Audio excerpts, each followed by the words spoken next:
Every chess fan loves to see good attacking games, and therefore I picked another game of Bobby Fischer playing with the white pieces in the interzonal tournament in Tunisia, the city Sousse. And he's playing with white against Myagmarsuren, if I pronounce correctly, a master from Mongolia. It is a very instructive attacking game. You can see Bobby Fischer playing in a very intelligent way, and therefore I would like to discuss the ins and outs, especially at the final part of the game. We get to see some very useful attacking ideas we can apply in our own games as well. Bobby Fischer plays 1e4, as always, actually. And against the French, he goes for the move d3, the King's Indian attack. Very good way of trying to avoid a theoretical battle, but just get a playable position. It was one of Bobby Fischer's favorite systems against the French. Black goes d5, knight d2, protecting the pawn on e4 one more time.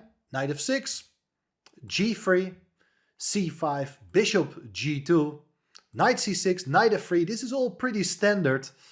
Bishop e7, both sides castle. And here, interesting moment. It's a modest setup, King's Indian type of structure. You can also play it with black, but since it's white playing here, we call it the King's Indian attack. And white at some point will have to do something about that pawn on e4. Is he going to take? Is he going to advance the pawn to attack the knight? Or just prepare it with rook e1? All moves are possible, but Bobby Fischer played here the move e5, attacking the knight, closing the center. When the center is closed, you can start looking for ways to building up your attack on the flank. Knight d7, rook e1, over protecting the pawn on e5. Very important pawn on e5, which restricts the mobility of black's pieces. If you do attack it one more time with the move queen c7, the pawn is attacked 3 times. White can defend it one more time with the queen. This is a very normal way of playing, but in the game, Myagmarsuren played here the move b5. So this is also very standard for these sort of positions, as white, having close to center, will look for ways to expand on the king side, and therefore black needs to look for counter-attacking ideas on the other side of the board. White continues with the move knight f1. Typical plan, black goes b4, expanding further on that side of the board, and the standard plan in this opening is to put a pawn on h4. Black continues with a5, and now the bishop comes out to f4. Pawn on h4 is useful, it covers even the g5 square, so the bishop can never be attacked. You can consider bringing up your pawn, but black is also very fast. Played here the move a4, with ideas to play a3. And even though white may just keep the position closed, at least for the moment, in the long run this pawn on a2 can become vulnerable. Imagine you have a position like knight h2, a3, white plays the move b3. Later on, if, let's say, black gets the knight into c3, the pawn on a2 can become vulnerable. Therefore, there are also plans still that black continues here with a move like c4, opening up the queen side. It's something you would not really like to allow. So that's why Bobby Fischer played here the move a3, stopping black from further expanding on that side. Pawn takes, and you do take back. Now, okay, the march of the pawns has been stopped, but there are a lot of ways here for black to continue the play here. A move like rook b8, making use of the open b file, strongly comes into consideration. Maybe get the bishop out to a6, trying to prepare a move like c4. Also a move knight d4 at some point should be considered. But the move played in the game is one I really don't like, knight a5. It feels like the knight is just badly placed at the side of the board. It is not really clear where it's going next. Now, white continues improving the knight. Usually the knight goes via h2 to g4. But here knight e3 is played. That's another way of getting the knight to the attack. Knight's on its way to g4, but who knows, the knight can be useful on other parts of the board as well. So that's why e3 has been chosen. Bishop a6. And Here, various interesting ideas. Move like knight g5 with the idea to get the queen to h5 is also interesting, but Fischer played bishop h3. So he hopes that the bishop can become quite active on this diagonal. Sometimes there are sacrificial ideas against the pawn on e6. Not now, but maybe later, yes. d4 played, attacking the knight on e3. And you would expect the knight to go forward. Fischer goes back to f1. Interesting idea, but I'm not sure how good White's position is here, objectively speaking, because what Black should do is try to open the center, and therefore the move c4. It's a logical way of playing. Once you open the center, White will get distracted from carrying out that attacking plan. Even after taking on c4, you do take with a knight. The pawn on d4 can be taken any time, but there's counterplay. You can put a rook on the c file. You're attacking the pawn on a3. The bishop can be on the long diagonal. I think it's a very open game with good counterplay for Black. But there followed the move knight b6, which is a nice way to activate a knight, but it's rather slow. White goes knight g5. So the queen is about to come to h5. Knight d5, attacking the bishop on f4. You don't really want to take back with that with a g-pawn that ruins the structure. So the bishop goes back to d2, and White is still planning to get a queen out to h5. Therefore, the radical measure, Black is giving up the bishop for the knight. Something you normally don't really want to do. It's only to avoid any immediate problems against your king side. And what should White do? Take back with the h-pawn could be interesting. On the other hand, it takes a long time to get some action along the h-file going. So you do take back with the bishop instead, hitting the queen. Queen went to d7. Now the queen comes to h5. Okay, there's not a mating threat, but the queen is looking for opportunities to strike at the right moment. Black continues the plan, rook fc8, and you see that Black really postponed the decision whether to play the move c4 or not. He could have played it many moves ago, but still there is no new target for Black on that side of the board. And White should be fast now. Brings the knight into play. Knight h2 is a normal square for the knight to go to. I mentioned it already, but Fischer goes to d2. So that the knight is on its way to e4. And it's eyeing the d6 square. Maybe also the f6 square could be quite a nice spot. Here, still, Black should go for the pawn break. Open the file so that the strongest pieces are able to infiltrate at some point. Or at least the bishop can target the pawn on d3. Remains a mystery, to me at least, why Black didn't go for this move.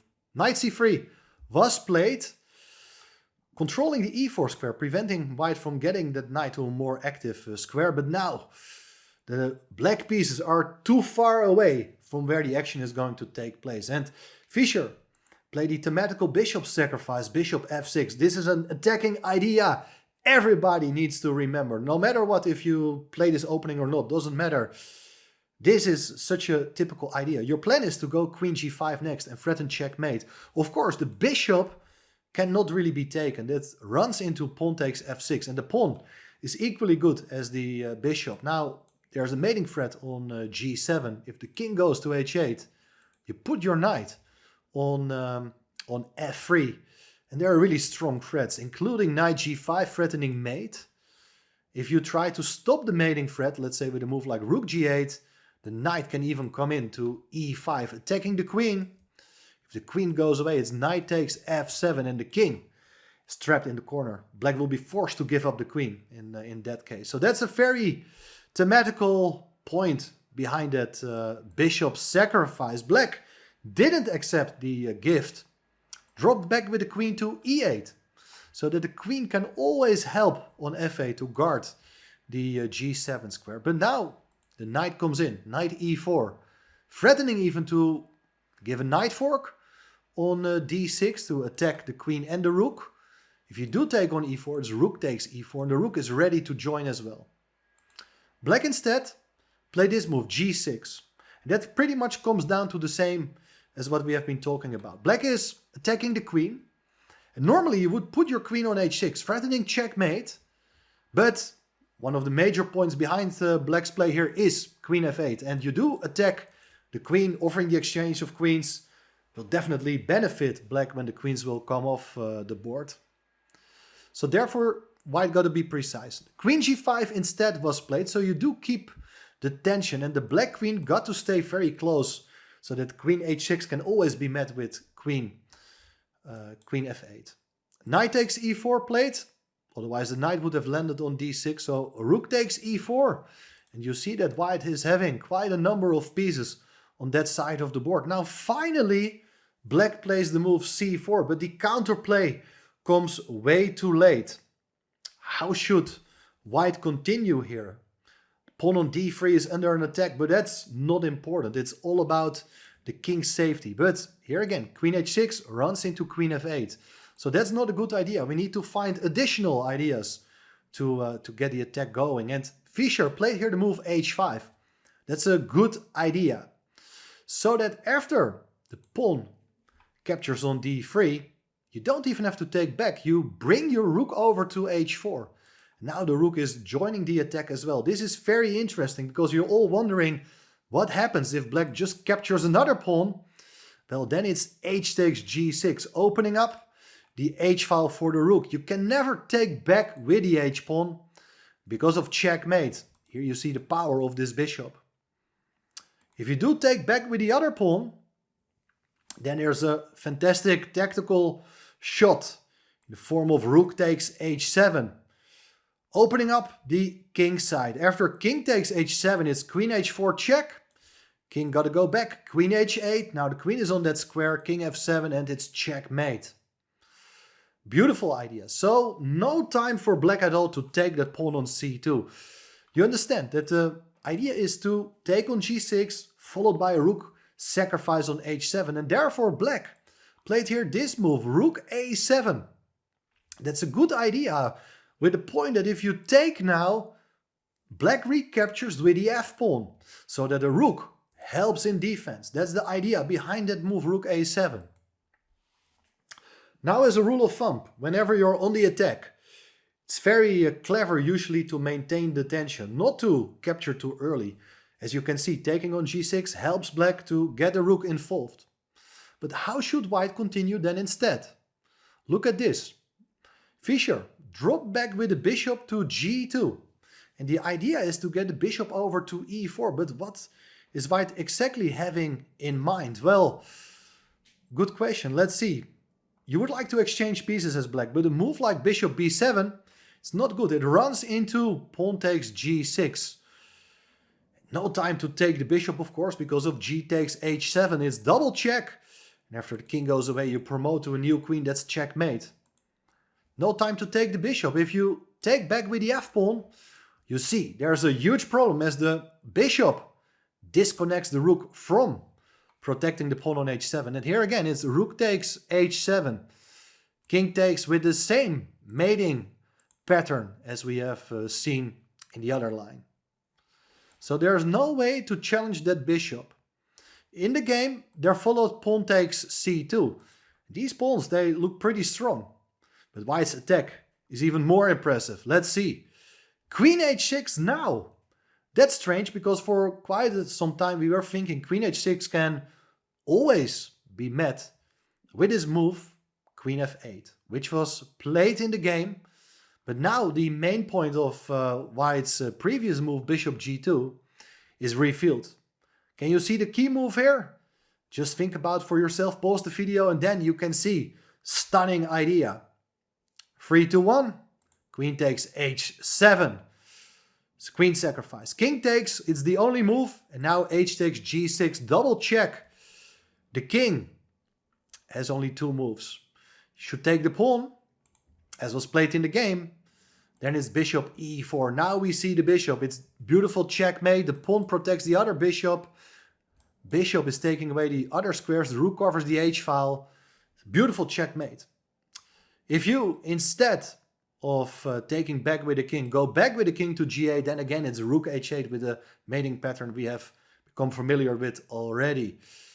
So, one more line I want to show you. After queen h6, you were maybe wondering if queen f8 is the only move. Well, white is threatening checkmate. You can promote to a new queen, but then it's rook takes c1. Rook takes c1. Look, now you can take with the queen back the rook when material is still even, but much stronger is just to ignore black's counterplay. You just move the king, and the same threats of queen g7 or queen takes h7 followed by a takes g6 and bishop e4, they're still available. So this is leading to checkmate very soon as well. Anyway, you have seen what happened in the game. Very clever attack by Bobby Fischer, bringing pieces into the attack, opening the position, thinking about possible defensive resources for the opponent. Nice prophylactical play at some points by the legendary player from the US. Let me know what you think of this game. Please subscribe to the channel, and more games of Bobby very soon on this channel.